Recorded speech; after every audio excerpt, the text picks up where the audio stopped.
Hola a todos y bienvenidos a la primera edición de UC Podcast. Soy Micaela Palacios y soy la moderadora en esta ocasión de este primer capítulo.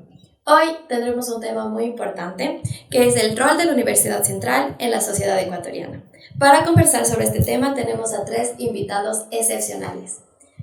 Antonio Gaibor Secaira, ex decano de la Facultad de Ciencias Agrícolas. En la actualidad, dirige el Centro de Investigación y Capacitación Camerén. Ruth Páez, PhD en Educación, la primera mujer ex decana de la Facultad de Filosofía y Letras de la Educación. Es rectora del Colegio Andrade Marín y es directora nacional de Educación. Expresidenta del ex rectores de nivel nacional, Edgar Illich. Es ministro del Ambiente, actual director académico de la UCE, investigador en distintos temas sociales y ambientales y autor de publicaciones.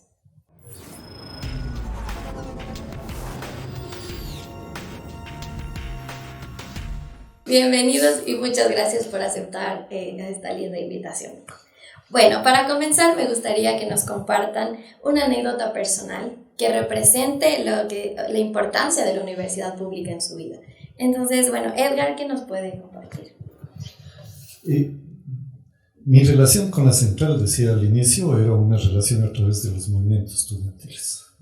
Era una relación con la universidad que organizaba y realizaba las acciones para dar por terminada la dictadura militar y recuperar un Estado constitucional.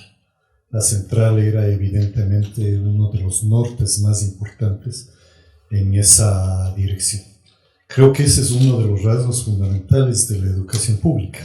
No dejarse someter, no dejar que el pueblo sea sometido y desarrollar una actividad social permanente que, ligada a la academia, ligada al conocimiento, esa acción social se potencia muchísimo más y logra realmente influir en cambios positivos en la sociedad ecuatoriana. Entonces, ¿qué piensa usted de que nos digan a los universitarios de la Central, tira piedras?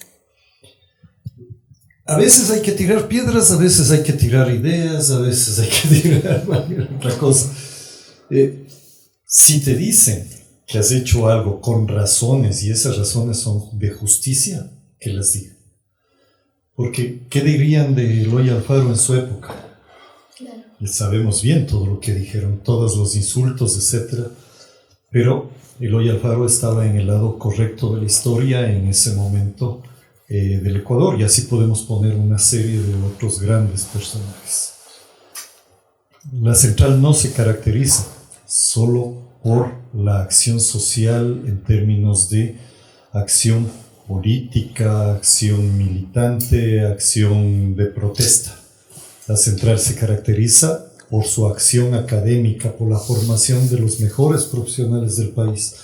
Se caracteriza por un esfuerzo elevadísimo de trabajo en una ética personal y en una ética colectiva, en organizar lo que son fuerzas de transformación productiva, etc. Es decir, pueden decirnos muchas cosas, pero lo que pueden decir de la Central siempre tendrá que ser de un carácter positivo.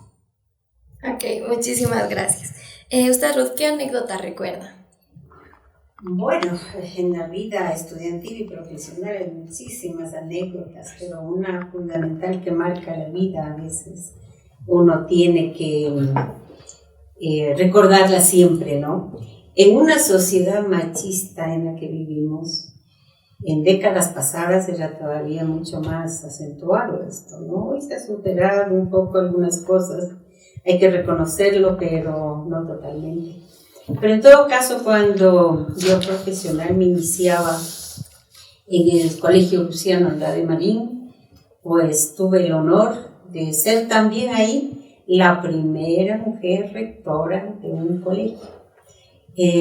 También cuando ya me involucré como rectora en la Asociación Nacional de Rectores, tuve esa oportunidad igual de ser la primera mujer presidenta a nivel nacional de todos los rectores del país, ¿no?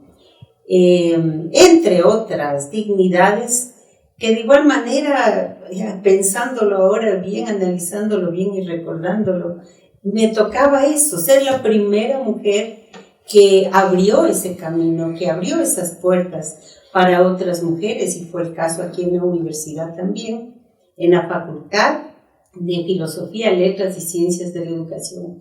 Imagínense, 90 años de la facultad, todas las dignidades decanos fueron varones. ¿Y en qué año ustedes es decana de la facultad? Estuve en el periodo 2014 al 2019. Wow. Ahí podemos ver que no es que es un tiempo muy remoto. No, ya digo, fueron 90 años que se cumplía de nuestra facultad. Y creo que todavía hay algunas facultades que nunca ha habido una mujer decana, ¿no? Wow. Hay esa oposición interna y a veces hasta de las mismas mujeres, lamentablemente. Pero bueno, tengo ese orgullo, esa satisfacción de haber abierto caminos, abierto oportunidades para que otras mujeres también se motiven y continúen en ese camino. Es lo que está pasando, por ejemplo, ahora en la Facultad de Filosofía. Ya tenemos una segunda mujer decana y así continuamos, esperamos continuar, ¿no? Y sin duda usted abrió paso para que estos... Sí, así es, siguiendo el ejemplo muy chiquito, claro, de Matilde Hidalgo, ¿no? Que todos conocemos. Ella fue la primera mujer que permitió el voto a las mujeres aquí en nuestro país, la primera mujer que comenzó a estudiar en un colegio, la primera mujer que entró a la carrera, o en ese tiempo a la facultad de medicina. En fin, siguiendo esos ejemplos valiosos de mujeres, de heroínas que hemos tenido, pues creo que eso me motivó y así es la satisfacción que tengo. Muchísimas gracias. Bueno, Antonio, ¿algo que ha marcado su vida universitaria? A ver, tal vez una reflexión general que yo la sintetizaría en aspiración cumplida. Cuando era estudiante secundaria, siempre pensé en entrar a la universidad pública y sin duda a la Universidad Central del Ecuador. Cuando entré a la Universidad Central en ese año, la dictadura de Velasco Ibarra la clausuró. La clausuró por 10 meses, si no me equivoco. Y bueno, en ese periodo yo era todavía muchacho, tenía 17 años, fui a trabajar en la costa ecuatoriana haciendo investigación, digamos, encuestas sobre los temas cafetaleros del Ecuador. En esa época el Ecuador era un país exportador de café, de excelente café. La capital cafetalera del Ecuador era Jipijapa, ya estaba el Programa Nacional del Café. Se había que rehabilitar esos cafetales de la costa ecuatoriana, de las estribaciones de la sierra, y entonces se hizo una encuesta a nivel nacional, y esos 10 meses pasé por allá, por la costa. Cuando regresé, luego de la clausura de la universidad, siempre pensaba que en historia de universidades, historia cálida, ardiente, ligada a los sectores populares, a la lucha popular en el Ecuador. Recuerdo que en la época de la clausura había un periódico, previo a la clausura había un periódico que se llamaba Orientación, que se imprimía, me parece, aquí en la Universidad Central, en la imprenta de la universidad, y se vendía allá en el centro de la ciudad, allá en Santo Domingo, en San Blas, en fin. Y en la época de la clausura fue también, hubo una bomba que estalló en la imprenta de la Universidad Central, al lado del Teatro Universitario, en el edificio de Administración Central. Pero bueno, la idea de fondo, ingresé a la universidad a la que aspiré a ingresar. Usted siempre quiso estudiar en la universidad. Y luego, después de algunos años que estuve ejerciendo la profesión fuera, entré por concurso, obviamente, a la universidad como en calidad de docente. Ok. Una cosa, usted tal vez aquí en la Universidad Central se enamoró, encontró el amor, no sé. Sí, en la Universidad Central, en esa época había una colectividad femenina enorme en la universidad, a diferencia de lo que ocurría en mi facultad. En mi facultad, mi promoción eran 2 paralelos, éramos 80 estudiantes, en los 2 paralelos había una sola mujer.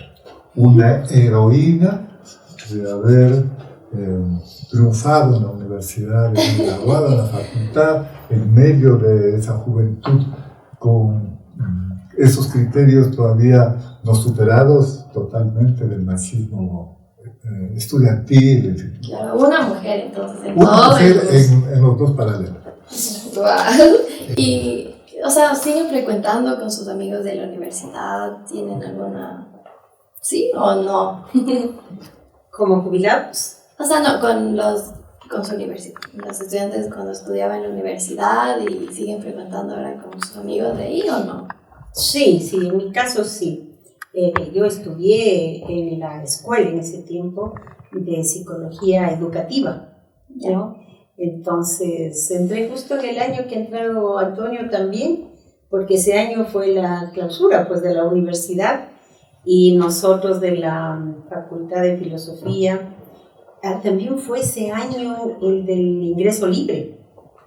Entonces teníamos una cantidad de estudiantes que ingresamos a la Universidad Central y la escuela que yo seguí de psicología educativa teníamos 200 estudiantes, es decir, 4 paralelos de 50 estudiantes y ya no teníamos aulas aquí en el edificio de la universidad y nos enviaron al Colegio Mejía, al lado del Colegio Mejía, en donde funcionaba el Colegio Gabriela Mistral, ¿no? Allá nos enviaron, allá comenzamos los primeros meses del primer curso y ya pues vino el problema de la clausura y salimos de esos meses, pero después regresamos, claro, cuando ya se levantó la clausura y hicimos un compromiso, todos los estudiantes con los profesores, de que de ahí en adelante no íbamos a tener nunca vacaciones para recuperar esos 10 meses. Wow. Y así lo hicimos y lo logramos.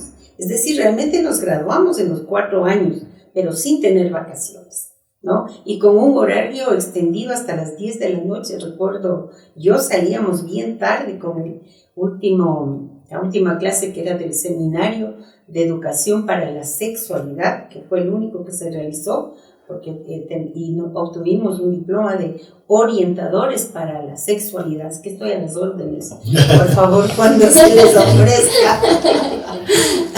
Entonces, de ese grupo logramos reunirnos unos cuantos para celebrar pues los aniversarios de egresados. Primero de la licenciatura, ¿no? Y después ahí mismo seguimos, es que esta es una anécdota importantísima que si quisiera decirla. Sí, claro. El hecho es de que cuando ya estábamos nosotros en cuarto curso, nuestro curso era bien unido, ahí estuvo de compañero mío Franklin Tapia, que fue decano también de la Facultad de Filosofía y luego director académico, ¿no? Un grupo pero interesante de luchadores que estábamos en ese paralelo. Entonces nos propusimos crear el doctorado de psicología educativa y no fue la lucha en consejo universitario con las autoridades, hecha la programación y todo lo demás. Y ya saben cómo es para creación aquí en nuestra universidad, esos niveles burocráticos que no cambian lamentablemente. Y toda esa lucha logramos que se cree pero no hicieron el doctorado de psicología educativa en la Facultad de Filosofía, sino que le crearon la Facultad de Psicología. De esa lucha nuestra se creó la Facultad de Psicología. Entonces, bueno, nosotros felices, que bien, ahora sí, vamos a pasar a la Facultad de Psicología a seguir el doctorado. El decano que nos dijo, no. Si quieren el doctorado, comiencen desde el primer curso.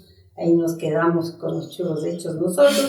Se creó la facultad, claro, pero no nos quedamos así nomás, sino que nosotros, con el decano de ese entonces, el consejo universitario, conseguimos que se cree el doctorado en psicología educativa en la Facultad de Filosofía, ¿no? Entonces ahí continuamos 2 años más de estudio.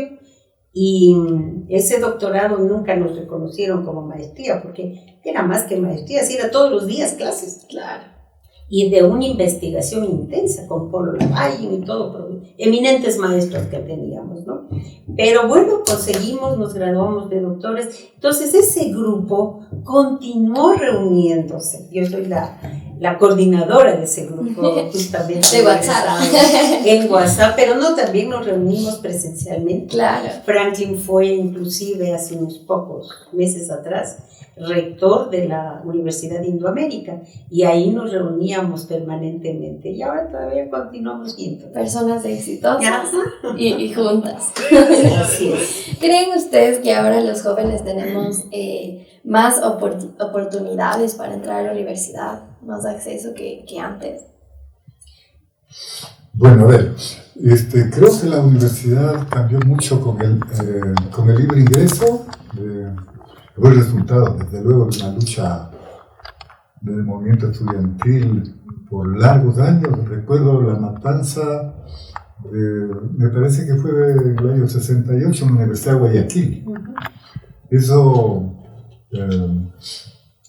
desembocó en la definición del libre ingreso, finalmente.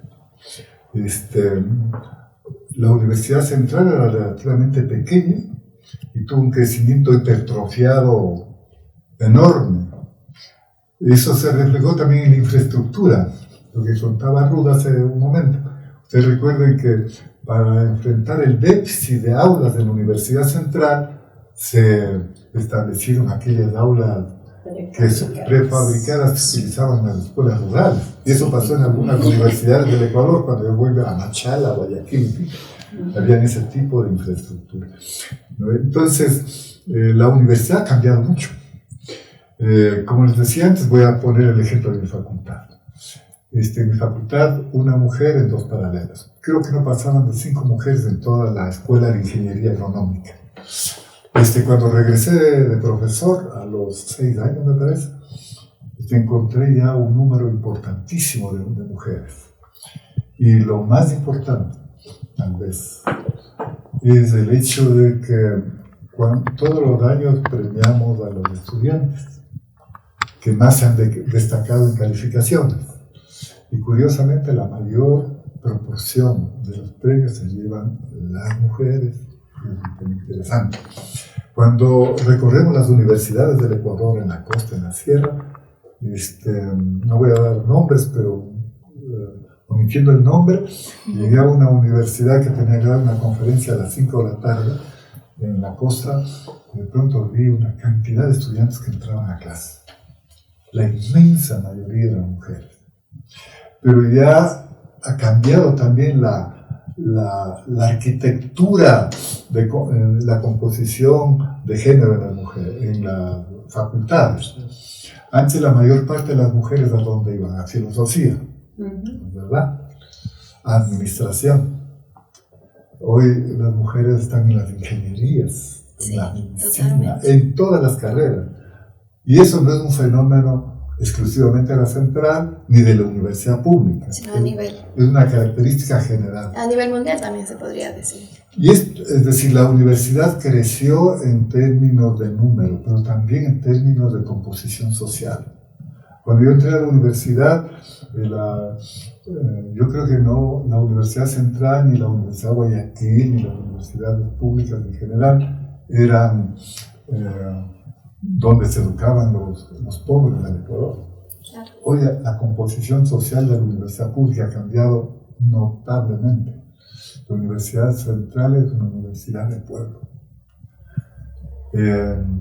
Claro, han proliferado. En la época de la dictadura militar, con el advenimiento del petróleo, crecieron universidades casi en todas las provincias del Ecuador, ¿verdad? No hay que olvidar que la alma mater, la Universidad Central, ha sido la que ha impulsado también el desarrollo de otras universidades. Los egresados de nuestra universidad, de la Universidad Central, son los que han conformado los equipos docentes, administrativos de esas universidades, de buena parte de las universidades que se crearon.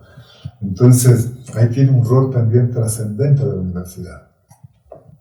Y tal vez, si me permites, Claro. en el crecimiento de las universidades públicas, porque hay universidades en provincias que surgieron como extensiones de la Universidad Central del Ecuador y que hoy son universidades plenamente instaladas con sus propios méritos, siendo también universidades públicas, pero surgieron como extensiones de la central.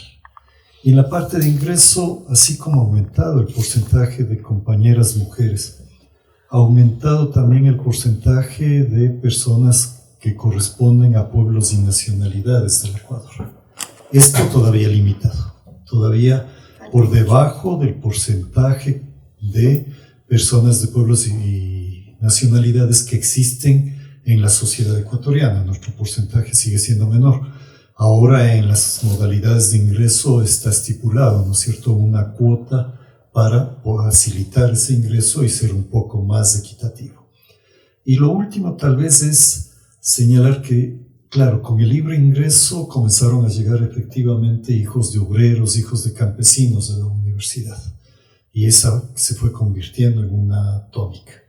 Y en una demostración al país de que los hijos de obreros, los hijos de campesinos, tenían absoluta capacidad y posibilidades de desarrollarse como profesionales del más alto nivel, y así ha sido una y otra vez. Hoy el país ha crecido, la universidad no ha crecido en el mismo ritmo, ¿sí? Tenemos, por ejemplo, en este momento, más de 54,000 jóvenes que quieren ingresar a la universidad y que se inscribieron. ¿Cuántos van a ingresar? ¿Qué cupo tenemos? Son algo más de 7,000. Es una pena enorme. Quisiéramos que ingresen todos deberían tener el derecho a ingresar a la universidad. Es una cifra muy alta de las personas que no ingresan. Y no puede ser más porque ya no hay más bancas, ya no hay más aulas, ya no hay más profesores. Y también queremos una educación de calidad. Exacto. ¿Y por qué no hay? Porque no hay el presupuesto educativo. Los gobiernos prefieren gastar el dinero en otras cosas, deuda externa, claro, etcétera, etcétera. Nosotros incluso como universidad se empezó a trabajar en la propuesta de una extensión en el sur de Quito, atender a esa enorme población juvenil del sur. No se ha podido sostener esa propuesta. ¿No? Está todavía como un elemento, sí, como un elemento a luchar. La extensión en Cayambe es otra en la que estamos ya trabajando, pero el límite que hemos tenido ha sido el del presupuesto. Igual estábamos hablando, me enteré de una sede igual en las Islas Galápagos. Sí. La sede está avanzando, vamos a empezar con 2 carreras que tienen que ver con turismo la una, la otra con recursos naturales no renovables. Tenemos un local que está bastante avanzado, esperamos que rápidamente podamos contar con ello. Y además la sede va a ser al mismo tiempo un centro de investigaciones, un centro de promoción de ciencia de conocimiento para Galápagos, pero también para ecuatorianos del continente que puedan conocer Galápagos. Y en otros casos queremos abrir la posibilidad de becas. Por ejemplo, si no hay número de estudiantes como para abrir una carrera, se me ocurre poner el ejemplo de arquitectura. Es más barato responder a su derecho a educarse con una beca que les permita venir a vivir acá y estudiar en la carrera de arquitectura de la Central. Son muchos retos, pero también significa mucha pelea colectiva para lograr que esto sea posible. Exacto. Bueno, estas historias inspiradoras demuestran el papel fundamental que juega la universidad en toda la sociedad, ¿no? Y el desarrollo del país, porque como dicen, la Universidad Central ha ayudado mucho al desarrollo de todo el país. Sí, pero mira, sobre el desarrollo que tú te refieres, muy claro lo que dice Edgar, que la universidad ha dado muchas posibilidades para que puedan ingresar los estudiantes en años anteriores, pero ahora en cambio hay muchas limitantes y no pueden ingresar. Esas oportunidades se hubiesen dado desde muchas décadas atrás, cuando todos aquellos proyectos que generó la Facultad de Filosofía, por ejemplo, solo por poner un ejemplo, se hubiesen impulsado, se hubiesen atendido por las anteriores autoridades. Lamentablemente no se lo hicieron.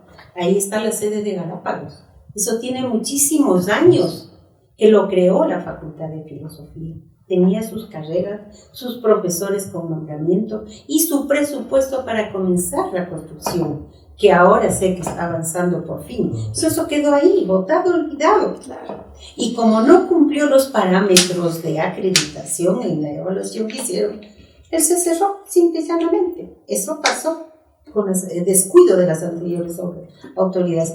¿Qué pasó en Santo Domingo cuando era cantón? No provincia como ahora. Tenía su sede allá en la Universidad Central del Ecuador. Tenía la Facultad de Filosofía, su extensión. Ahí había muchísimas carreras, casi como las que tenemos acá en Quito, ¿no? Se educaban ahí cantidad de jóvenes del cantón. Ahora que cerraron eso, igual por el descuido de las anteriores autoridades que no dieron el presupuesto, no dieron toda la atención que se debía dar para que continúe esa extensión. Hablamos incluso de un desarrollo limitado, ¿no? De un desarrollo de lo que se ha podido. Entonces, después que ya se hizo provincia, imagínense que el alcalde inclusive daba el terreno y todo para que ahí se construya. Y no sé. Después que se hizo provincia, ahora ¿cuál es la lucha del pueblo de Santo Domingo? Por una universidad, y cada político que va como candidato ofrece la universidad cuando ya estaba ahí eso. Lo que tú dices, la extensión en el sur, ¿no? Nuestra facultad generó muchísimos de estas obras, por ejemplo, también las diferentes facultades que se generaron en la Facultad de Filosofía. Ahí nació la Facultad de Cultura Física. Nació la Facultad de Biología, la Facultad de Comunicación Social, tu facultad, ¿no? O sea, generó muchísimo, pero por el trabajo tenaz de las autoridades, del personal docente y administrativo de la facultad, muchas veces hasta en contra de las autoridades de la Universidad Central. Claro, es que sí, es un tema, la verdad, muy complejo, que abarca muchos puntos importantes. Bueno, yo soy la segunda generación en querer sacar un título universitario, ¿no? Mi madre también estudió en la Central. Incluso mis abuelos, como la historia es así, no tuvieron acceso a la educación. Pero en los años 60 tener un título universitario era un privilegio, ¿no? Porque eran para pocos. Ahora los jóvenes destacan más en estudiar, sacar títulos universitarios, y en mi caso a mí siempre me ha hablado de la Universidad Central como algo, o sea, una educación de calidad. No solo las personas que no tenían recursos entraban a la universidad, ¿no? Sino que ellos querían, o sea, no se necesitaba no tener dinero para entrar. Entonces siempre a mí me hablaban la Universidad Central, la Universidad Central. Entonces mi pregunta es, ¿por qué fue y sigue siendo tan importante la Universidad Central aquí en el Ecuador? No sé, Edgar. Bueno, yo creo que la Universidad Central es en realidad un faro en la academia ecuatoriana. Siempre es un punto de referencia por dónde va la central para tomar decisiones. Esto no quiere decir que vamos a pretender compararnos y decir que nosotros somos la maravilla o cosa por el estilo, porque hay otras cosas que tenemos y que queremos aprender también de nuestros colegas de otras universidades ecuatorianas, especialmente del nivel público. Y aquí viene el segundo aspecto. Yo creo que la Universidad Central además ha sido un punto de contacto de las universidades públicas, un punto que establece esta relación, esta red, para ir conjuntamente trabajando muchas cosas en orden positivo. Lo tercero es que si tú observas incluso medios de comunicación, docentes de la Universidad Central son convocados a hablar como expertos en los temas más variados. ¿Por qué? Porque lo son, porque realmente cuentas con un equipo de expertos de alto nivel que sigue siendo una referencia social sin duda alguna. Y lo cuarto que se me ocurre señalar es precisamente por el estudiantado. La universidad pública, y con el estudiantado que tenemos, tiene una posibilidad que no necesariamente tienen otras universidades, que es la de tener un contacto vivencial, permanente, cotidiano con la realidad de nuestro país y de nuestro pueblo. Y eso hace que nuestra educación, que nuestra formación, que las discusiones en el aula sean mucho más pertinentes a la realidad ecuatoriana, a la realidad de nuestra juventud. Por tanto, la educación tiene que adecuarse a esa realidad y al tener más pertinencia, va a ser superior a una que está alejada o que está pensada en otra realidad. Todo eso se conjuga en la universidad. Este cuerpo estudiantil que tenemos, que es por el que trabajamos, es un cuerpo estudiantil que siempre nos plantea temáticas nuevas, que siempre nos plantea exigencias nuevas y que también socialmente tienen realmente una presencia muy grande en la provincia, en la ciudad y en el país en general. Y también hay que hablar aquí que de aquí de esta universidad salieron grandes eminencias, ¿no? Salieron grandes presidentes del Ecuador y un montón de personas muy importantes que se destacan aquí en Quito y en todas las provincias. Bueno, y usted, Antonio, ¿qué opina sobre este tema? Bueno, hay dos temas que están planteados, ¿no? El uno, ¿por qué la trascendencia de la Universidad Central? Yo creo que la Universidad Central, primero, es la primera universidad que se formó en el Ecuador, estamos hablando más de 400 años. Tiene un legado, tiene una historia, tiene una imagen, una identidad muy reconocida en el Ecuador. Y ahora, como decía antes, la composición de los estudiantes es una composición popular. Y el pueblo merece la mejor educación. Y ese es el desafío de la Universidad Central. La excelencia académica, formar adecuadamente a nuestros estudiantes del pueblo. Este es un desafío. El otro, me parece que la Universidad Central ha sido históricamente una universidad que ha ido recogiendo las experiencias de lucha latinoamericanas e incorporando un sinnúmero de elementos importantes de las luchas estudiantiles latinoamericanas, particularmente cómo impactó la reforma de Córdoba de 1918, ¿verdad? Cómo eso se tradujo en muchos cambios internos de la Universidad Central, que también fueron poco a poco siendo asimilados por otras universidades del Ecuador. Las reformas que se dieron en los años 60, 70 en el Ecuador ya enriquecieron los principios de la propia reforma universitaria con la cual hemos trabajado, el tema de la autonomía, del cogobierno universitario, luego entrará el tema del libre ingreso, en fin, muchos elementos. Yo creo que también se ha ido recogiendo y madurando. Los procesos de cambio de las universidades no son de la noche a la mañana. Imaginemos qué es lo que planteábamos o qué es lo que se planteaba en el movimiento latinoamericano hace 100 años, ¿verdad? La extensión universitaria, ¿cómo lo ejecutábamos nosotros? ¿Y a dónde ha evolucionado a este nueva estrategia que se comienza a implementar en las últimas 2 décadas del tema de la vinculación, sobre lo cual podríamos conversar bastante? Pero, digo yo, estos desafíos la universidad los ha ido incorporando, los ha ido perfilando, los ha ido modelando a lo largo de sus años. Por eso es importante los cambios, cómo se operan en el Ecuador, que en la Universidad Central, cómo se reflejan también, cómo coadyuvan a ciertos cambios en otras universidades públicas ecuatorianas. Por eso me parece relevante el tema de la Universidad Central. Claro, ahora estamos también en desafíos complejos. Es decir, no solo vivimos de legados, de historia acumulada, de conocimiento, en fin. Ahora el mundo, y particularmente los países del sur, están enfrentando, las universidades, me estoy refiriendo, a una especie de neocolonialismo, podría decirse, una especie de dependencia en muchos temas importantes relacionados con la universidad. Por ejemplo, ¿cómo ha impactado el sistema de evaluación Shanghái? ¿Verdad? Que un sistema de evaluación con el cual se han medido las universidades del norte, ¿verdad?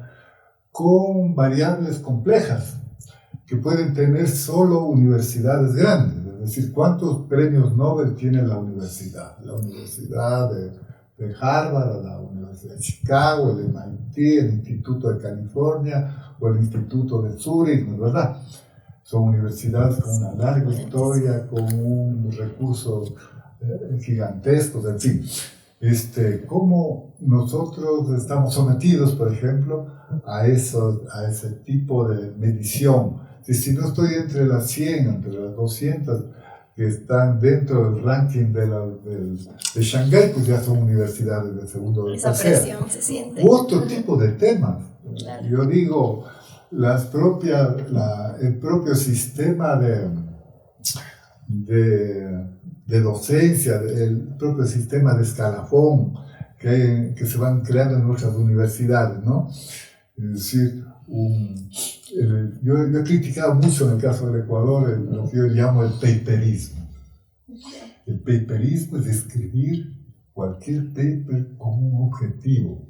El objetivo es que con eso me mantengo como docente, como investigador, cumplo requisitos para pasar de profesor auxiliar a agregado o a principal, ¿verdad? Entonces, allí viene una gran pregunta.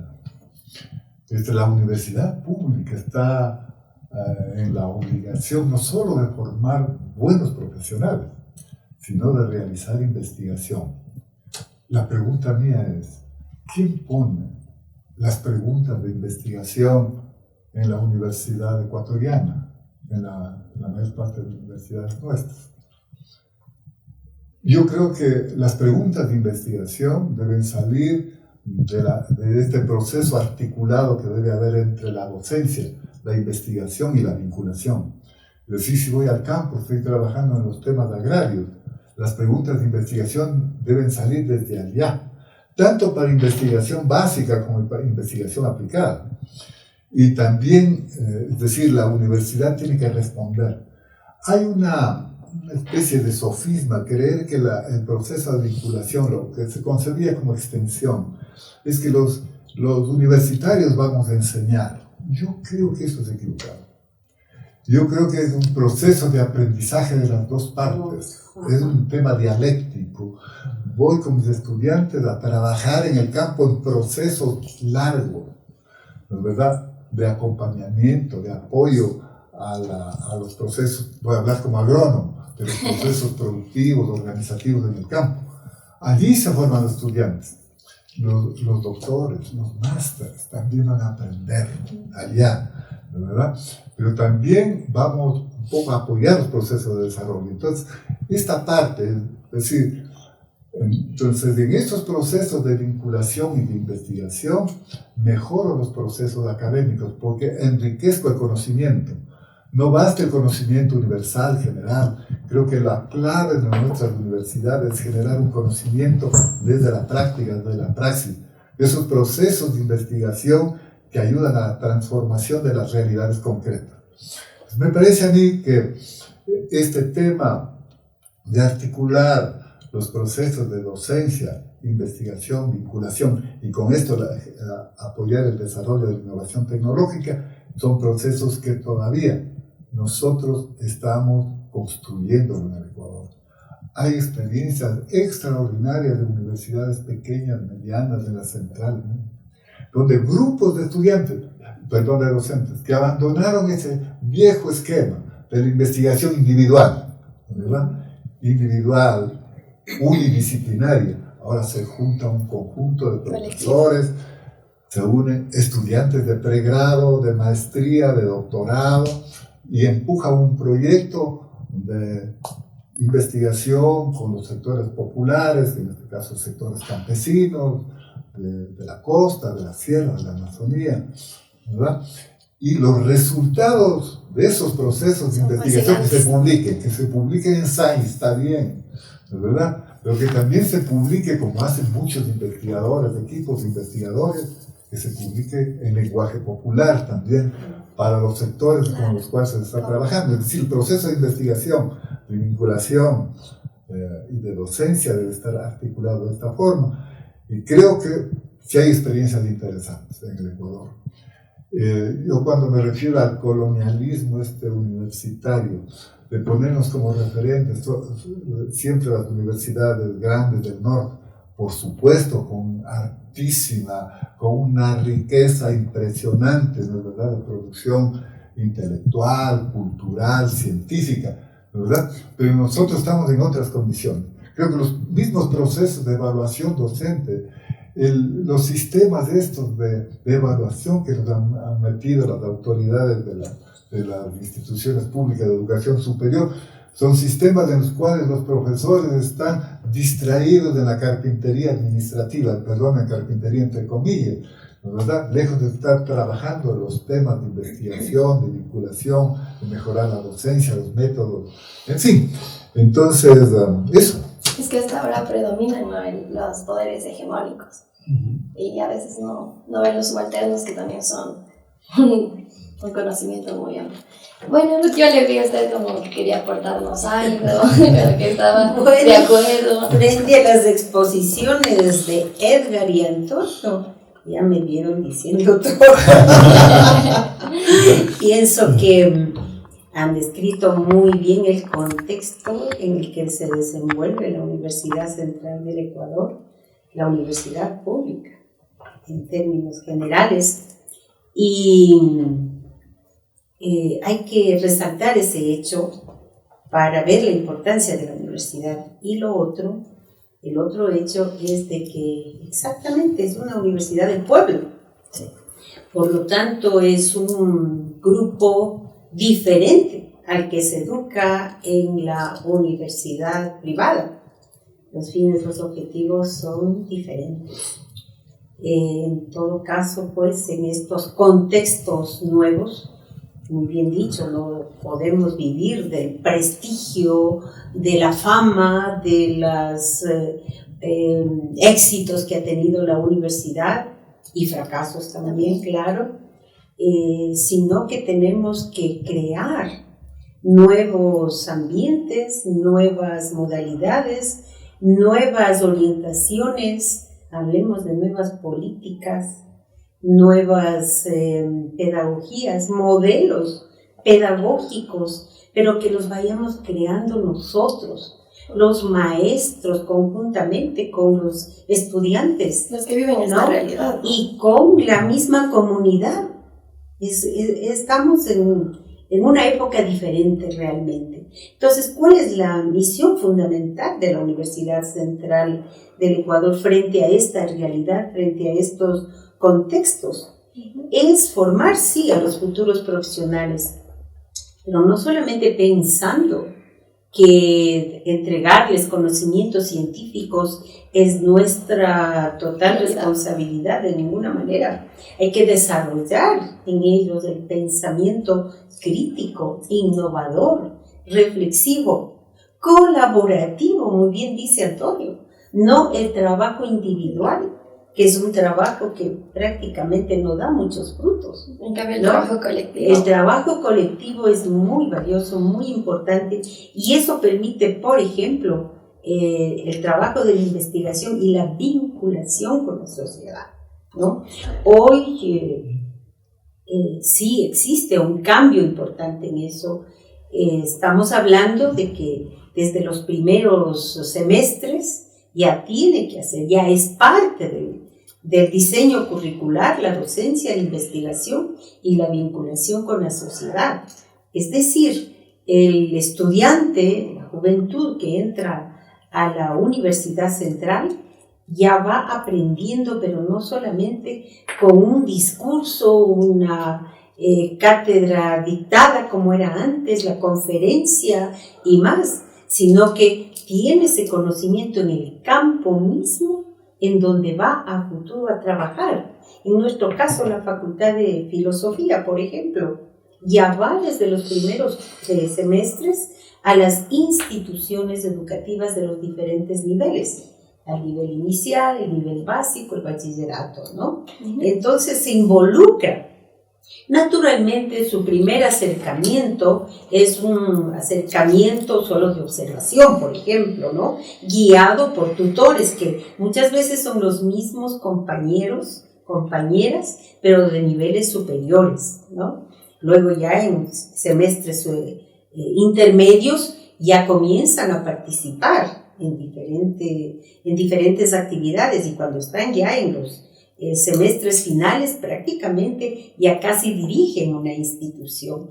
Y no solamente estamos hablando de relacionarse con las instituciones educativas de la ciudad, ¿no? Sino del campo, del sector rural, en donde ahí sí se ve realmente las necesidades y los requerimientos de esas comunidades.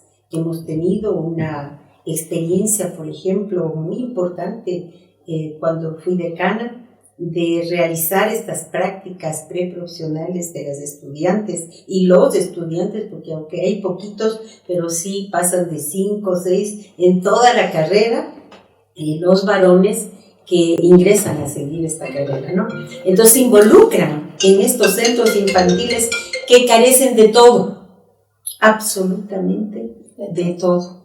Entonces los estudiantes, las estudiantes van a proporcionar, inclusive a elaborar con sus niños el material didáctico, van a capacitar, a preparar, actualizar a las maestras que están trabajando ahí, pero sí también recibe ese aprendizaje que tienen esas maestras comunitarias, porque esas tienen mucho conocimiento en vista de que ellos viven ahí con la comunidad y conocen de sus necesidades y de sus requerimientos, ¿no? Entonces todo esto permite que a nuestra juventud les formemos como profesionales, pero no esos profesionales que solamente van a someterse al capital, van a someterse a las empresas, a los organismos a donde van a trabajar, sino una juventud, unos profesionales que tienen que ir a cuestionar.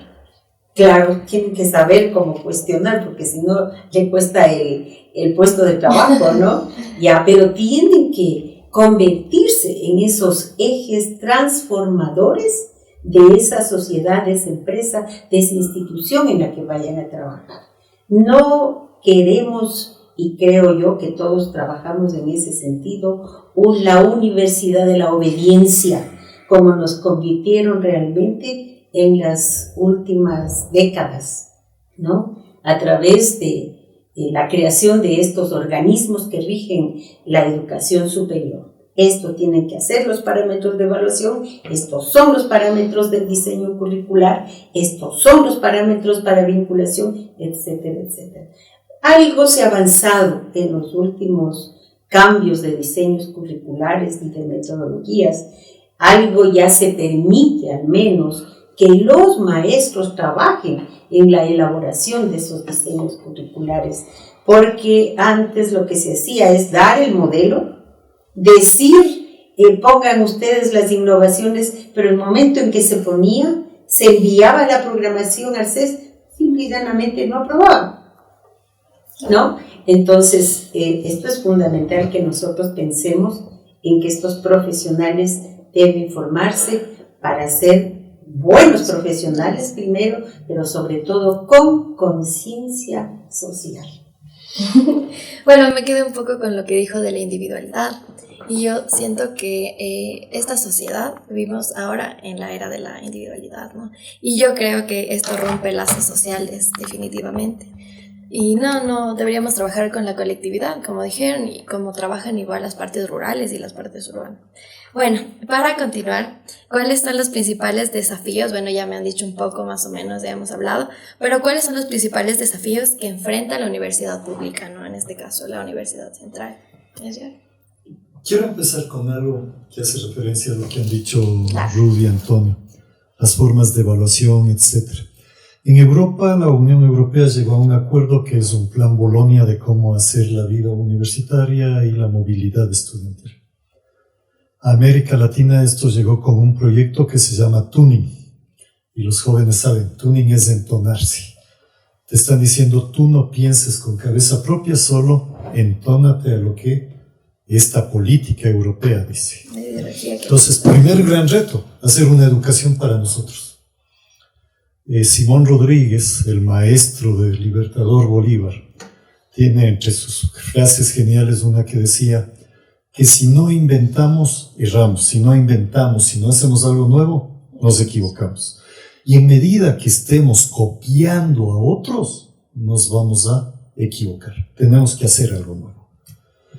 De ahí que posiblemente el gran reto, en una imagen muy grande que tenemos, es el plantearnos avanzar hacia una nueva reforma universitaria en el Ecuador y en la Central.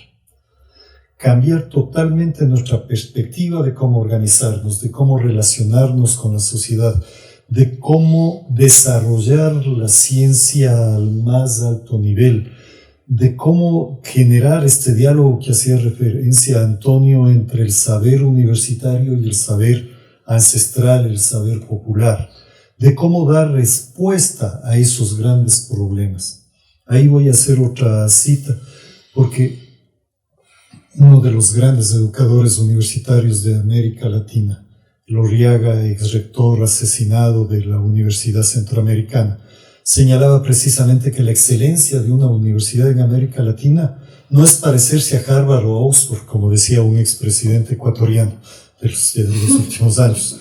No, la excelencia de nuestras universidades es comprender nuestros problemas y saber cómo ir a solucionarlos. Y esto no puede hacer una persona, ni siquiera puede hacer una institución. Tiene que ser la universidad con el pueblo. Antonio hacía referencia un poco a las formas de extensión que han mejorado, a vinculación, etc.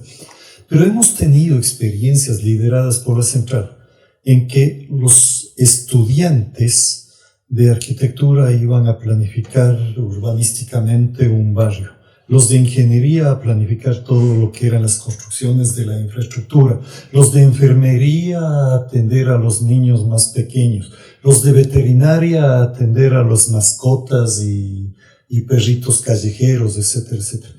Toda la universidad haciendo una práctica real, ¿no? Cada facultad desde su propia perspectiva, pero haciéndola interdisciplinariamente antes de que esta palabra se vuelva tan famosa, haciéndola trabajando en talleres en lugar de proyectos individuales. Son elementos que tenemos que tomar en cuenta para realmente lograr una universidad que hoy dé respuesta a las necesidades de nuestro pueblo, de nuestro país, y que nos permita abrir otras esferas. Eso implica tener también una perspectiva pedagógica muy clara. Necesitamos hacer en el país, y esto en todos los niveles, una educación para la emancipación. ¿Qué implica eso? Desarrollar capacidades mentales superiores, no competencias para un empleo específico. Y al desarrollar capacidades mentales superiores con valores, trabajar en torno a la emancipación. Y la educación que emancipa va a ser aquella que logre que nuestros alumnos abran las alas y vuelen muchísimo más alto de lo que nosotros hemos sido capaces, y que nuestro país se convierta en un país auténticamente soberano. Esto no se va a lograr si no, esta es una palabrita que permanentemente utilizo, si no peleamos, si no luchamos por lograrlo, tanto adentro como afuera. Porque vamos a tener quienes quieran evitar que nosotros caminemos afuera y adentro de la universidad. Va a haber afuera y adentro de la universidad quienes quieran estancarnos. Afuera y adentro de la universidad los que quieran ponernos al servicio de los grandes poderes. Afuera y dentro de la universidad va a haber gente que no quiera que la democracia universitaria se desarrolle y se viva. Hay que hacer ese combate si queremos efectivamente, en estos años actuales, ser quienes demos a luz una nueva universidad que impacte en el país, pero que impacte también incluso de manera regional. Estos son unos aspectos en realidad muy importantes, como dije, muy complejos, pero también mencionaron uno de los principales desafíos, que es la falta de recursos financieros del presupuesto estatal. No sé qué nos podría decir sobre eso. Nosotros tenemos un problema social muy complejo, social, político y económico. Tenemos un Estado que está basado en el extractivismo. Esto de extraer los recursos naturales de la forma más barata, más irresponsable, más rápida, pero ofrecerlos al mercado internacional en calidad de materia prima sin mayor procesamiento. Mientras mantengamos eso, el Estado va a tener pocos recursos. Peor aún cuando a las empresas extractivistas se les da toda la ventaja y cuando a los grandes deudores del SRI, por ejemplo, a cada momento se les perdona los intereses y demás y pueden seguir sin pagar sus impuestos. Si no establecemos una sociedad en que la producción cambie y sea una producción mucho más diversificada, creadora de valor, no solo de materia prima, sino ya de materia transformada, etc. Si no hacemos eso, efectivamente, el Estado va a tener el pretexto de que tiene pocos recursos. En un país tan rico como este, que tiene tal diversidad de posibilidades de trabajo y de vida, etc. Lo otro es, la Constitución dice el 6% del PIB para la educación general básica. Desde que se firmó la Constitución hasta ahora ningún gobierno lo cumple. Tenemos que lograr que se cumpla y tenemos que lograr que un porcentaje importante del PIB se entregue a la universidad. No es dable que nos digan es que la universidad en el Ecuador no investiga mucho, cuando tú puedes encontrar que una sola universidad enorme, muy bien acondicionada como Harvard, tiene un gasto en investigación que supera lo que todo el Ecuador gasta en investigación en un año. Una sola universidad. Se quiere transformación, necesitamos investigación. Y en la línea que han dicho Rudy y Antonio, relacionando investigación con docencia, relacionando investigación con vinculación, vinculación con docencia, haciendo de en realidad un círculo virtuoso que nos permita dar los pasos requeridos hacia adelante. Y recordemos que Lenín Moreno igual en su régimen acortó el presupuesto para la universidad y un montón de personas. Y también Lazo, y también el actual, y así recortando. ¿En qué llegaremos? Antonio, ¿algo de este tema? A ver, a mí me parece que hay algunos temas que tratar sobre este asunto. Uno es el tema de la gobernanza.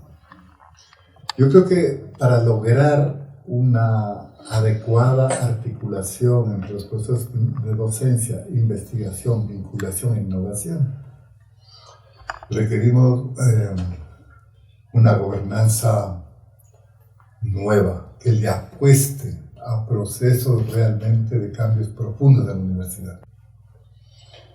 Y esto exige tener claro la misión de la universidad. Y también necesitamos una auténtica democracia en la universidad ecuatoriana. En los gobiernos, en el gobierno paritario, en las autoridades máximas de la universidad, en las facultades. Es decir, en cada facultad las autoridades aspiraríamos a que tengan claro por dónde conducir cada una de las facultades y las carreras. Esto implica tener presente por dónde va el desarrollo de la ciencia, de la cultura, de la técnica, en fin, y sobre esos grandes elementos construir los paradigmas de cada una de las carreras. En el caso ecuatoriano me parece que esto es fundamental. O sea, una gobernanza de la universidad que esté orientada a los procesos de transformación fundamentales. Las universidades son heterogéneas, las facultades de una misma universidad son heterogéneas, las visiones son distintas. ¿Sí? Necesitamos autoridades que puedan articular esa heterogeneidad, que puedan visibilizar esa heterogeneidad para dar una perspectiva de futuro, ¿verdad?, transformadora, menos desequilibrada, menos heterogénea dentro de la propia universidad. Entonces, una gobernanza que implica auténtica democracia. Es de esperar que la universidad, siendo la institución donde se encuentra gran parte de los profesionales con alto nivel de intelectualidad también, sea realmente un espacio donde se vea con nitidez la posibilidad de ir construyendo una auténtica gobernanza dentro de la universidad. Este es un tema fundamental. Yo digo, hay universidades donde la crisis de gobernanza es profunda en el Ecuador. que no logran salir de su estancamiento. Y algunas se han profundizado. Recordemos la evaluación que se hizo hace pocos años a las universidades ecuatorianas, que por ventaja salieron algunas que se dedicaban al comercio de los títulos en el Ecuador, ¿verdad? Pero creo que el desarrollo de las universidades es heterogéneo y uno de los problemas fundamentales para salir de ese estancamiento, de esa crisis, es la gobernanza. Pero también hay temas de gestión que en algunas universidades se ha avanzado mucho en el manejo mucho más tecnológico de la gestión administrativa, de la gestión financiera, de los procesos académicos, ¿no? ¿Verdad? Que nos ahorraríamos un mundo de esfuerzo de que los docentes estén gastando gran parte de su tiempo en temas administrativos, en fin. Entonces, requerimos también modernizar, tecnificar la gestión universitaria, que los trámites se hagan en tiempos realmente pequeños, dado el alto nivel de desarrollo de la informática, de los sistemas, etcétera, etcétera. Entonces también hay que pensar en eso, y también hay que pensar en la infraestructura de la universidad. Es decir, la universidad requiere mejores equipos, requiere mejores laboratorios, ¿verdad? Requiere aulas más dignas, ¿verdad? El crecimiento de la población universitaria no ha ido acompañado de un crecimiento significativo del presupuesto. Pero también hay que optimizar los tiempos de nuestros docentes. Docentes asignados carga horaria de 20, 30 horas por semana. ¿Cómo es eso? En el Ecuador hay universidades que están trabajando con tiempos de universidades del norte. Yo conozco equipos de investigadores de primera en universidades ecuatorianas, 4, 8 horas de clase a la semana, ¿verdad? Ahí pueden hacer investigación, tienen un proyecto conjunto, es decir, no es una mera declaración del trabajo interdisciplinario, es que se requiere que cada equipo de docentes tenga un proyecto de investigación, de docencia alternativo, un proyecto de vinculación con la sociedad. Y eso también encuentran recursos. Pensar como muchos piensan en el Ecuador, los docentes, ¿verdad? Esto que yo lo llamo el yupismo. El yupismo académico de aquel profesor, docente, que esgrime títulos, doctor, máster, ¿verdad? A mí cuénteme qué ha hecho usted con esos títulos para transformar la universidad, para transformar el país. Pues a mí me parece que el tema de fondo también está en que los profesores, la Universidad Central, dio un paso sumamente importante. Creo que se graduaron o fueron a estudiar como 400 o más docentes con recursos de la Universidad Central a hacer programas de doctorado, ¿verdad? Se esperaría ahora, ¿verdad?, que haya una producción en investigación, en innovación tecnológica, en el mejoramiento de todos los procesos internos, que sea enorme, ¿verdad? Creo que seguramente algunos docentes están cumpliendo esa función, pero habría que preguntar, ¿y por qué razón muchos no lo pueden hacer? ¿Cuáles son los limitantes que impiden que los docentes cumplan con este propósito fundamental de articular docencia, investigación, vinculación e innovación? Entonces, yo creo que también hay que mirar los actores internos. Creo que en eso ha cambiado mucho la universidad. Tengo la suerte de haber vivido esta etapa de un movimiento estudiantil transformador, intelectual, peleador, como diría Edgar, ¿verdad? Las grandes transformaciones de las universidades en gran medida se pueden empujar por los estudiantes. Hoy también hay que mirar ese tema. ¿Qué está pasando con el movimiento estudiantil ecuatoriano? ¿Cómo la universidad debe facilitar la organización, coadyuvar a que los jóvenes puedan juntarse, puedan discutir, puedan debatir los temas de la universidad, los temas de la sociedad, igual que los docentes? Ese es un rasgo que en realidad a los estudiantes universitarios de las centrales caracteriza. ¿Usted piensa que siguen siendo así o ya han cambiado? No, digamos, la situación de la organización social nunca es estática, ¿verdad? Siempre va a cambiar. Va a cambiar. Y nosotros en la universidad hemos podido mirar también esos cambios a lo largo de la historia, ¿verdad? Inclusive las perspectivas políticas e ideológicas han ido cambiando sustancialmente en el Ecuador. No olvidemos, la Universidad Ecuatoriana es parte de la sociedad y muchas contradicciones que se expresan en la sociedad también se reflejan en la universidad, inclusive los visos de la política nacional. Así es, y creo que a nivel mundial siempre hablamos, expresamos en discursos y más, la educación es el eje del desarrollo social. Queda ahí, como discurso, bonitas palabras, bonitas propuestas de los políticos hasta que alcanzan el poder y de ahí se olvida, ¿no? No se asigna el presupuesto que se requiere. Hay realidades de países en desarrollo en donde los impuestos sí se pagan por todos y eso permite que la educación sea de calidad y gratuita y en todos los niveles, desde el nivel inicial hasta los posgrados. Eso conozco muy de cerca. Aquí los posgrados son pagados y eso ha permitido a las facultades poder disponer de recursos. Es increíble, ¿no? Es decir, si una facultad no tiene posibilidad, no hay ese empuje, esa gana de sus docentes de programar maestrías, no tiene autofinanciamiento para sus gastos, para todo lo que quiere invertir.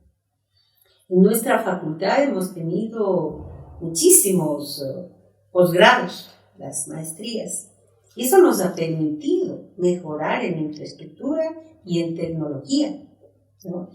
Pero ha sido por un trabajo constante, permanente de sus autoridades, claro, que hemos tenido que luchar a pesar de tener el recurso con las autoridades centrales muchas veces y con contratación pública, en donde no se pasaban los procesos hasta que caducaban. Y al final de año, ¿qué ocurría? Ese dinero simple y llanamente se revertía a las finanzas públicas del Estado. Claro, en algunos casos sí nos reintegraban posteriormente cuando esos recursos quedaban comprometidos. Caso contrario, ¿qué ocurrió en la Universidad Central en los últimos años? Fue bajando, mermando, restando el presupuesto general de la universidad. ¿Cuál era el argumento del gobierno? De que no se invirtió, que no se utilizó, por lo tanto no requieren, entonces no se entrega eso. Entonces son dificultades muy, muy graves que se siguen, ¿no? Entonces, a más de eso, para aprobar una maestría, bueno, es una burocracia, pero increíble realmente. Pero bueno, lo hemos hecho, hemos avanzado y con eso, como digo, hemos atendido tanto en infraestructura como en tecnología fundamentalmente, porque ya en el caso del personal docente y administrativo ya no se podía, porque cambió la normativa. Antes podían las facultades contratar, posteriormente ya se dio eso, se negó eso y solamente la Universidad Central, el gobierno central de la universidad podía hacerlo, ¿no? Entonces son todas esas dificultades que tenemos para poder avanzar y poder atender a nuestros estudiantes. Lamentablemente hay el interés, como bien dice Edgar, es un número elevadísimo de aspirantes, de personas, de jóvenes que están interesados, pero el cupo es muy limitado. Y ahora es por un puntaje, ¿no? Por un puntaje, de acuerdo al puntaje, pueden ingresar a las diferentes carreras, pero es una forma de discriminar. ¿Por qué razón? Porque la educación secundaria, básica y secundaria, no es igual en el país. En las ciudades hablemos de mejor calidad. En las provincias, en los sectores rurales, la educación es realmente con muchas falencias. Entonces, esos estudiantes, querer que alcancen un puntaje de 800, 900 puntos y más para ingresar a la central es muy difícil y se quedan rezagados. Ahí viene la importancia, por ejemplo, del trabajo de vinculación con la sociedad de la Facultad de Filosofía. Existen de diferentes carreras los estudiantes de los últimos semestres que van a las diferentes provincias, ya están inclusive en provincias del oriente. Yo tuve la oportunidad de inaugurar un proyecto y ahora se llama PAES el proyecto, pero con S, no con Z, entonces no es mi apellido, ni es por mí, en el que les capacitan, les preparan a los bachilleres que están ya, que digamos a los chicos que están en sexto curso, ¿no? Ahora es en tercer año de bachillerato, así es de acuerdo al nuevo sistema educativo. Y sí, hemos tenido buenos resultados, al menos hay un buen porcentaje que alcanzan niveles que les permite entrar a la central, pasado los 700 puntos, creo, ¿no? Según la carrera. Entonces, a veces no alcanzan. Imagínense que para medicina tienen que alcanzar más de 999. Bueno, realmente no tenemos oportunidad ahí. La perfección. Y quien tuvo menos, si ya no ingresó a la carrera que quería, a la segunda alternativa, ni a la tercera alternativa, tiene que, si quiere ingresar a cualquier carrera. ¿No? Claro que después se dan procesos de cambio en el segundo semestre, en fin, pero no es para todos tampoco, también ¿no? es muy limitado, exactamente. Entonces sí, el ingreso a la universidad muy grave, las falencias son enormes, el presupuesto es uno de los factores fundamentales y mientras no se vayan superando esos problemas a nivel nacional por el gobierno de turno, mientras no se cumpla con lo que dice, lo que manda la Constitución, pues simple y llanamente la educación será en la última rueda del coche, seguirá siendo. Y si la educación es el motor de una sociedad, pues ahí vemos una sociedad que seguimos en vías de desarrollo, como nos llaman, ¿no? Solo una aclaración para quienes nos escuchen. Superar el mínimo de la carrera no te garantiza ingresar. Sencillamente ingresan quien tiene los puntajes más altos. Pues hay personas que sí superaron el mínimo, pero que ya no hay cupo. Tal vez otra acotación. A ver, esto que planteó Ruth, ¿no? El tema de las maestrías, en fin, que se financian. Nosotros caímos hicimos una copia que poco se ha comentado en las últimas décadas con la nueva ley de educación superior. ¿Cuál es la copia?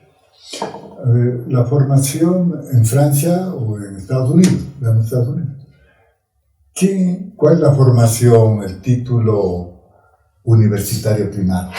El de bachelor, 4 años. En Francia hay de 3 años, de 4 años. Pero son títulos que no garantizan ejercicio profesionalizante. ¿Verdad?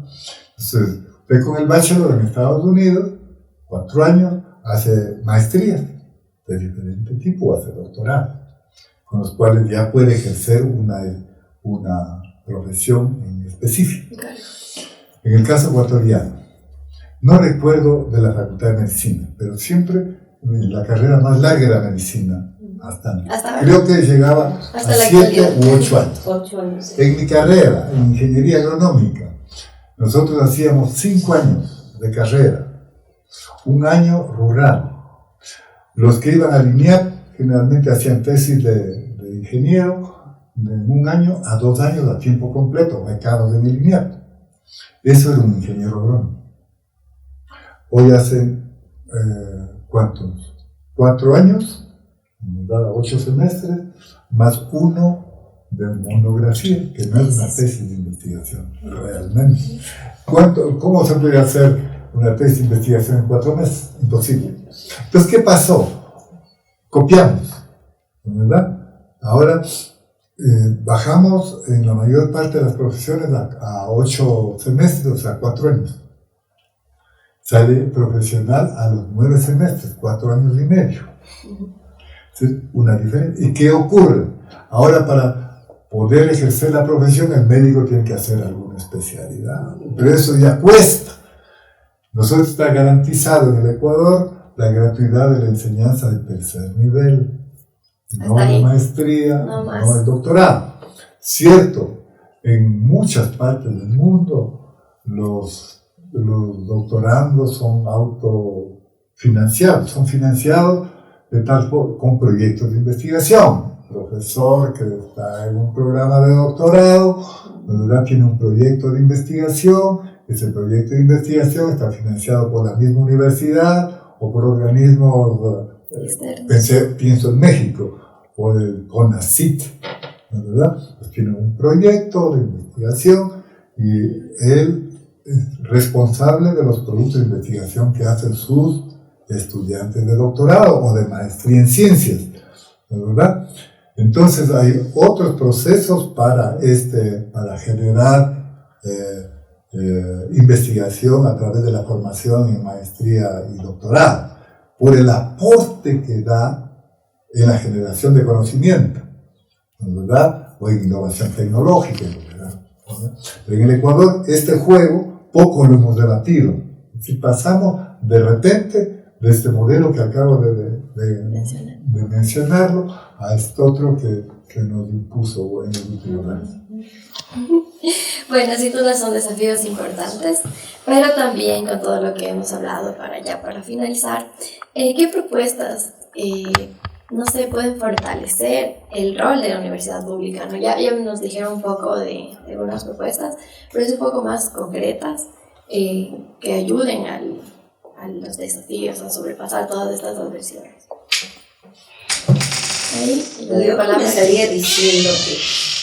Comenzaría diciendo que una propuesta fundamental, urgente, es la de que toda la comunidad educativa de la Universidad Central del Ecuador, partiendo de nuestra universidad, porque eso deberían hacer todas las universidades, deberían trabajar conjuntamente para primero planificar en base a la realidad social, a la realidad económica, a la realidad tecnológica, a la realidad que estamos viviendo, que es muy diferente de la de hace 5 años, de 10 años, de 20 años, muy diferente. Y realizar una planificación que sea con visos hacia el futuro de los estudiantes, porque muchas veces les educamos para un presente y cuando ya se gradúan, ese presente ya quedó en el pasado, están viviendo otra realidad. Entonces, estos grupos es necesario que los docentes se integren a estos equipos de trabajo para planificar desde, yo decía, la política de la política educativa de la Universidad Central. Alguna vez propuse en el Consejo Universitario que los diseños curriculares deben tener una parte básica que debe ser para toda la universidad. Y no me tomaron ni en cuenta ninguna persona. Por ejemplo, investigación ética, que ahora les llaman deontología, ¿no? Entre otras, debemos estar en todas las facultades y en todas las carreras. Miren cómo tenemos una vivencia ahora de corrupción política, de corrupción de todos los estratos de la sociedad. Entonces nuestros profesionales deben salir bien formados en ese sentido, de manejar una ética profesional. Entonces no es solamente para los que van a ser maestros, sino para todas las profesiones, ¿no? Entonces, mientras no nazcan esas planificaciones, esas orientaciones, esas líneas y esas políticas educativas de quien hace la educación, quien está en el quehacer educativo, y ampliando mucho más ese grupo, simple y llanamente serán planificaciones impuestas que no se ajustan a nuestra realidad, porque además el órgano superior planifica para todas las universidades, como que si la realidad de la universidad privada sería la misma que la universidad pública. Somos diferentes realidades en todo sentido. Nuestros objetivos son otros, son diferentes, ¿no? Entonces debemos nosotros construir en base a nuestra realidad nuestras propias orientaciones filosóficas, políticas, pedagógicas, metodológicas, curriculares. Ese sería uno de los parámetros que se debería pensar para el futuro. Tal vez otra. A ver, yo creo que en el mundo hoy circula una idea de la gobernanza clave, que es la participación, la construcción colectiva. Pero hay diversas formas de entender y diversas estrategias para establecerla. Y la universidad debe caracterizarse por eso, por la construcción colectiva, por la participación. Y esto implica un gran espíritu democrático, que se depongan muchas veces ciertas visiones personales y se construya de manera colectiva una propuesta de esta naturaleza. Pero la participación está presente en mucho en el establecimiento de la política pública, por ejemplo, en los gobiernos locales, en el gobierno central, en las universidades. Pero ¿cuál es esa participación? Yo le digo que esa participación por lo general es tomadura de pelo. ¿En qué sentido? Vamos a hacer el plan nacional de tal cosa, participación, ok, taller en tal lugar, taller en tal provincia, etc. Y construimos una propuesta. Y termina en una declaración importante de principios, en un libro que nunca se implementa. Yo creo que la participación auténtica es la que permite construir nuevos desafíos de manera consensuada. Yo no creo en la participación de la reunión, el sándwich, la cola y chao, está bonito el evento. Yo creo en una participación distinta, donde se construye de manera colectiva. Este me parece que es un vacío de la Universidad Ecuatoriana. ¿Cómo puedo hacer? Los universitarios no hemos estado acostumbrados a que nada nos imponga en nuestra universidad. Los docentes no somos dóciles, somos cuestionadores. Los estudiantes hemos sido así, ¿verdad? Entonces, si queremos construir una universidad distinta, no podemos seguir apelando a expedientes tradicionales que han fracasado. Entonces, sí la participación, sí la construcción colectiva, democrática, seria, de todos los estamentos de la universidad, de los estudiantes, de los docentes, de los trabajadores. Pero eso significa crear una nueva cultura universitaria. Esa cultura democrática, participativa, es distinto a lo que hoy prima en muchas universidades del Ecuador. Tratando de ver algunas cosas puntuales. Uno, necesitamos en realidad una nueva ley de educación superior donde estos principios, estos elementos que se han mencionado puedan materializarse. Donde la asamblea universitaria sea realmente el organismo rector del sistema. Y eso significa que sean los universitarios los que tomen decisiones sobre la universidad. Al decir universitarios, nos referimos a todos los estamentos.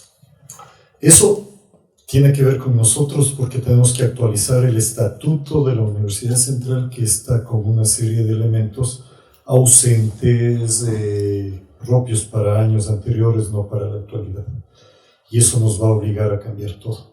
Y en eso, con participación real, democrática, tenemos entonces que construir el modelo educativo propio de la Universidad Central, nuevo, que tenga que ver con lo actual y que tenga que ver también con el futuro, que nos plantee nuestra herencia cultural y nos plantee también cómo con esta herencia cultural vamos a utilizar una herramienta llamada inteligencia artificial o cualquier otra herramienta que no cambie el mundo, sino quien usa la herramienta es quien cambia el mundo.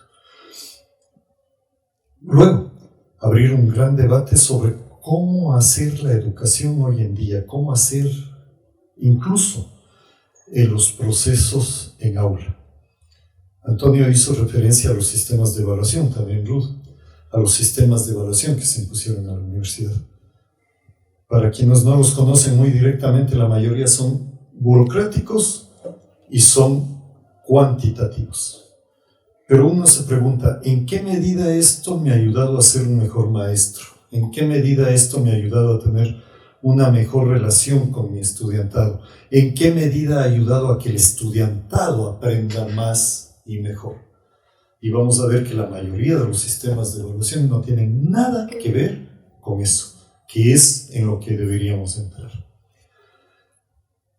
Implica también, ¿no es cierto?, que el sistema universitario en general y nosotros debemos tener una relación más estable, más regulada con los sectores populares. Todo esto habla de la democracia, de la vida democrática de la universidad. Es otro impacto que puede tener, porque si la universidad logra ser mucho más democrática de lo que es el entorno nacional, la universidad podrá impulsar democracia en ese entorno nacional. Pero significa que los procesos por elección, por votación, por consenso, por debate, sean mucho más pronunciados, más continuos que lo que son ahora. Esto como algunas de las medidas así muy punteadas, muy concretas, que pueden irnos abriendo en realidad una ventana hacia un futuro distinto. Bueno, ¿cómo ven a la Universidad Central en 5 años? O sea, ¿cómo la ven? ¿Cómo ven el progreso de aquí en 5 años? ¿Cómo la visualizan? Cualquiera que me pueda responder, que me quiera responder o que piense, no sé, tal vez la universidad. Me declaro incapaz de tener la bola de cristal. Más bien, me declaro incapaz de tener la bola de cristal para ver por dónde podría ir la universidad. Tengo fe, tengo confianza de que la Universidad Central del Ecuador irá mejorando. Esa ha sido la tendencia. Muchas oportunidades, han habido procesos de declive, pero la universidad se ha recuperado. Creo que en Universidad Central hay experiencias muy importantes que debe iniciarse una mirada. Experiencias con las cuales se puede ir construyendo la nueva universidad. Creo que hay que aprovechar esas experiencias. Hay que mirar otras experiencias, no solo académicas, no solo en la docencia. Edgar decía antes, las evaluaciones ¿a qué nos llevan? A cumplir requisitos planteados por las instituciones que tienen que ver con la Universidad Ecuatoriana. Me parece que las evaluaciones son necesarias, pero la evaluación tiene un propósito, que es conocer una realidad para transformar esa realidad. He visto hace poco en una universidad que no quiero mencionar, de un equipo de investigadores, de estudiantes, etc., que trabajaba en un sector rural en Guayas, en otras provincias de la costa. Claro, pude mirar los resultados. Entonces, de los profesores, sus valoraciones, no solo de conocimiento, de actitudes, de ética, el tema de ética es un tema vital en la Universidad Ecuatoriana. En fin, pero inmediatamente esos resultados va a un consejo académico. Y allí están dados los procedimientos para superar el tema. Y cualquiera que sea. Y curiosamente, miren, en ese proyecto yo pude mirar cómo el profesor que dirigía este equipo de docentes y de estudiantes de posgrado y de pregrado, digamos, a cierto sector, sacó el primer premio de profesor, porque logró articular estos procesos adecuadamente. La docencia, la investigación, la vinculación y la innovación. proyecto de 6 meses, no, de 8 años. ¿Sí? Apoyado con recursos de su universidad, apoyado por recursos externos, en fin, porque también allí está un gran tema. Al investigador, al profesor que tiene trayectoria, etc., sí le pueden confiar recursos para investigar, ¿verdad? Entonces, me parece que esos elementos de mirar otras universidades, a ver, ¿cómo manejo el presupuesto de la universidad? A ver, las facultades, ¿qué peso tienen en el manejo del presupuesto? Si hay una parte del presupuesto que debe distribuirse por el número de estudiantes, por ejemplo, ¿verdad? Que debería de cada una de las facultades. ¿Cuál es la forma de distribuir? ¿Cuál es la forma de priorizar el gasto? Sabiendo que los recursos son limitados.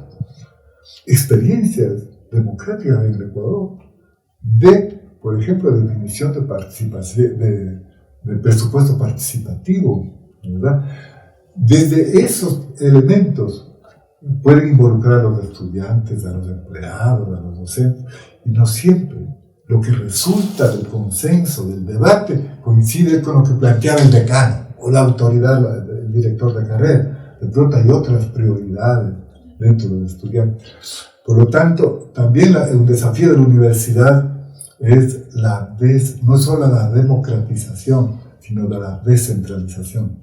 Pero la descentralización implica que todos nos cobijemos en un mismo paraguas de las características que debe tener la universidad y que en cada facultad, en cada carrera, tengamos claro cuál es el desafío al que tenemos que enfrentar. Yo diría para cerrar lo de las anécdotas, que me recordaba este momento que hablando de la evaluación también, recordaba una anécdota sobre la evaluación, que vino algún organismo a evaluarnos a la carrera de educación parvularia y yo estaba de director, y la evaluación que hicieron era: ¿dónde está el cubículo del profesor? ¿Está con el teléfono, con la extensión? ¿Está el baño al lado? Ya, cenamos de esos datos, hasta luego. Esa fue la evaluación. Mentira. Pero bueno, yo sí creo tener la bolita de mirar el futuro. Yo creo, soy psicóloga, no adivina, ¿no? O sea,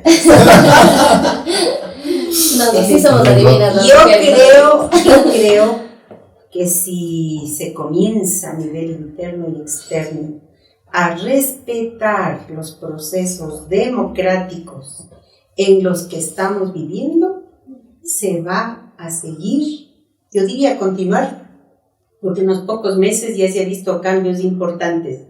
Se va a continuar con la construcción de una nueva universidad. Yo voy por ahí.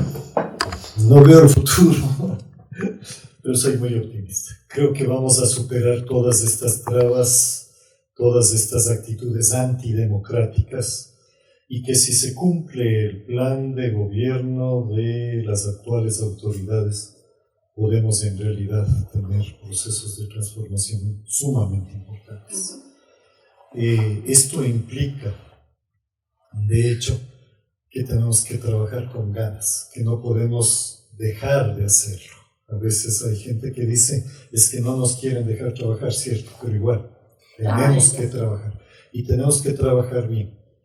Y tener en el norte, trabajamos para un país, para un pueblo, para una juventud. Y en eso es, digamos, lo más esperanzador, y por eso también me siento optimista de que las cosas pueden caminar para adelante y a buen ritmo.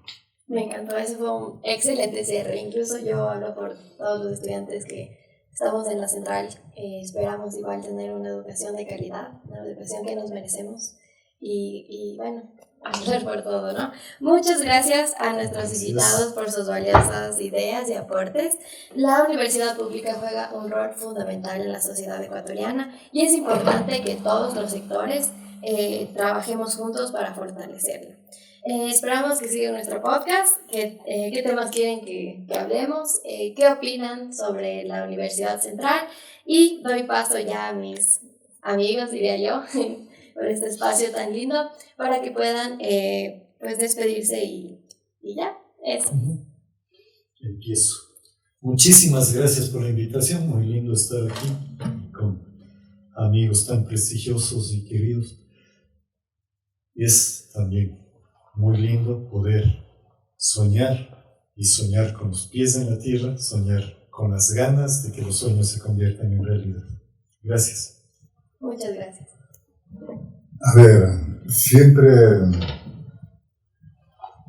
he soñado con que nuestra Universidad Central siga siendo una universidad comprometida con su pueblo, con sus estudiantes. La razón de ser de la universidad son sus estudiantes en primer lugar. Yo tengo el optimismo de que la universidad seguirá creciendo cualitativa y cuantitativamente. Espero que la Universidad Central, su esencia y su compromiso siempre se mantendrá, porque la historia pesa, los legados pesan.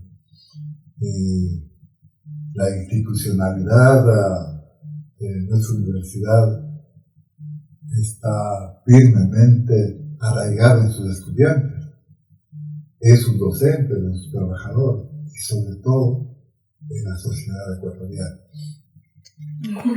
Bueno, finalmente yo quisiera felicitar al equipo de trabajo, a esta iniciativa, a este proyecto de organizar estos podcasts. Yo creo que es otra forma de relacionarnos con la comunidad.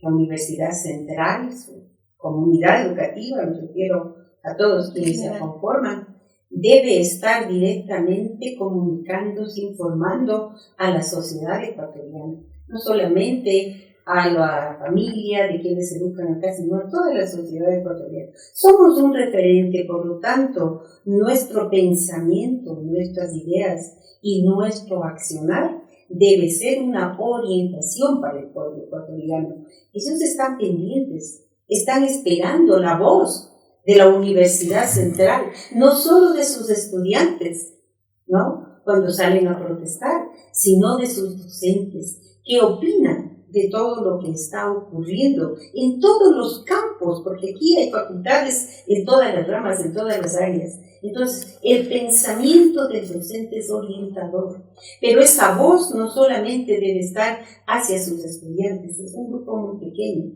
debe estar mucho más socializado a nivel de estas estrategias que me parecen muy correctas, muy oportunas, y por ello lo felicito y que sigan adelante. Muchas gracias. Adiós, cuídense mucho. Chao, chao.